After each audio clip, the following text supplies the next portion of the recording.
Hello बच्चों, कैसे हैं आप सब। आई होप कि आप सब बहुत बढ़िया हैं। और आज हम डिस्कस करने वाले हैं कक्षा 3 का पार्ट 1। पार्ट का नाम है प्रार्थना। ठीक है। और प्रार्थना में बहुत अच्छी जो है प्रार्थना दी गई है, वह शक्ति हमें दो दया निधि। इसको आप पढ़ सकते हैं। और हम देखेंगे कि इसके एक्सरसाइज में हमको क्या क्या करने के लिए दिया गया है। तो बच्चों, सबसे पहले आपको दिया गया है शब्दार्थ, तो प्लीज़ इनके शब्दार्थ को जरूर पढ़ें आप। इसके बाद क्वेश्चन आंसर दिए गए हैं। इसके बाद इस तरह से जो तालिकाएँ दी गई हैं और इसको इस तरह से हमको भरना है। तो चलिए बच्चों, मैं आपको बताता हूँ कैसे। तो वीडियो को लाइक और चैनल सब्सक्राइब जरूर कर दें। देखिए, पहला क्वेश्चन क्या दिया गया है आपको। पहला क्वेश्चन दिया गया है कि प्रार्थना में किससे शक्ति मांगी गई है ना। यही दिया गया ना पहला, कि प्रार्थना में किससे शक्ति मांगी गई है। तो बच्चों, इसका आंसर आपको लिख देना है ईश्वर से। क्या लिख देना है? ईश्वर से, है ना। मैंने यहाँ लिखा हुआ है ऊपर, आंसर ईश्वर से। ठीक है। दूसरा क्या है? दूसरा क्वेश्चन आपसे कहा गया है कि हम अपने जीवन को किस प्रकार सफल बना सकते हैं। तो बच्चों, इसका आंसर है आपका क्या, कि हम, देखो इसका आंसर है सेवा और उपकार से। क्या लिख देना है आपको? जो खा दिखा रहा है ना आपको, सेवा और उपकार से, यही आपका आंसर है। अगला क्वेश्चन है आपका तीसरा, कि तीसरा क्वेश्चन है हमें किस प्रकार के व्यक्तियों की सहायता करनी चाहिए। तो हमें जो है इसका आंसर है कि दीन दुखी निबलों बिकलों। देखो जी लिखा है ना इधर, दीन दुखी निबलों बिकलों। ठीक है। आप वीडियो को पॉज करके इजीली नोट कर सकते हैं। अगला क्वेश्चन क्या है? अगला क्वेश्चन है कि हमें किन किन बातों से दूर रहना चाहिए। तो बच्चों देखो, किन किन बातों से दूर रहना चाहिए। आंसर है छल, देखो छल दंभ द्वेष पाखंड झूठ। ठीक है।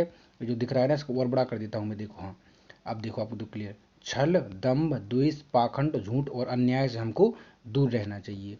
अगला क्वेश्चन क्या दिया गया है? क्वेश्चन नंबर ना, इस प्रार्थना में किन किन बातों को करने पर बल दिया गया है। तो इस प्रार्थना में हमको किन किन बातों को, देखो कर्तव्य मार्ग पर चलने, सेवा उपकार करने, देश के लिए बलिदान, है ना। इस तीन बातों के लिए हमको करने के लिए बल दिया गया है। ठीक है। इस प्रकार से आपके जो क्वेश्चन आंसर हैं वो कंप्लीट होते हैं। अब हम चलते हैं, अगला क्वेश्चन क्या है। देखो पाठ दूसरा क्वेश्चन है कि पाठ के अनुसार का और खा स्तंभ दिए गए हैं, शब्दों की सही जोड़ी बनाकर लिखें। तो इस तरह में पहली जो पहला है आपका पर सेवा, क्या बनाना है? पर सेवा। तो इस तरह से सेवा लिख देना है।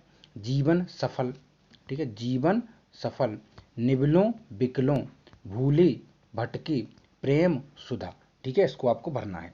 अगला क्वेश्चन क्या है?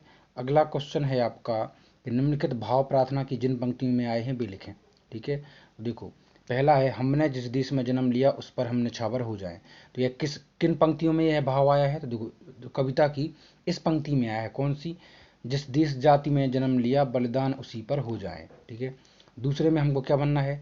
हम दीन दुखी निबलों बिकलों के सेवक बन संताप हारें। तीसरे में बनना है जीवन हो शुद्ध सरल अपना। चौथी लाइन में बनना है निज आन मान मर्यादा का प्रभु ध्यान रहे अभिमान रहे। ठीक है बच्चों। अब चलते हैं हम अगले क्वेश्चन पर। देखिए बच्चों, भाषा अध्ययन में आपसे क्या कहा गया है कि निम्नलिखित वाक्यों को शुद्ध उच्चारण करें। तो बोले, तो देखो शक्ति, कर्तव्य, द्वेष, शुद्ध, मर्यादा, सूचि। अब आप भी इनको जो है बोल सकते हैं इजीली। ठीक है, ध्यान रखना। क्वेश्चन नंबर 2 में कहा गया है कि निम्न की बर्तनी शुद्ध करें। तो इस प्रकार से मैं इसको थोड़ा बड़ा कर देता हूँ जिससे आपको क्लियर दिखे। हाँ देखो, इनको सही करके लिखना था। तो प्रेम को प्रेम लिखा, सुधा को सुधा, ध्यान को ध्यान, बलिदान को बलिदान, दुखी को दुखी, जीवन को जीवन, कर्तव्य कर्तव्य, प्रार्थना को प्रार्थना। ठीक है, इस प्रकार से आप इसको लिख सकते हैं। अगला है निम्नलिखित शब्दों के समानार्थी शब्द लिखें। तो मार्ग का रास्ता हो जाएगा दिन का वार, सुधा का अमृत और प्रभु का ईश्वर। इस प्रकार से जो है आपकी एक्सरसाइज कंप्लीट होती है।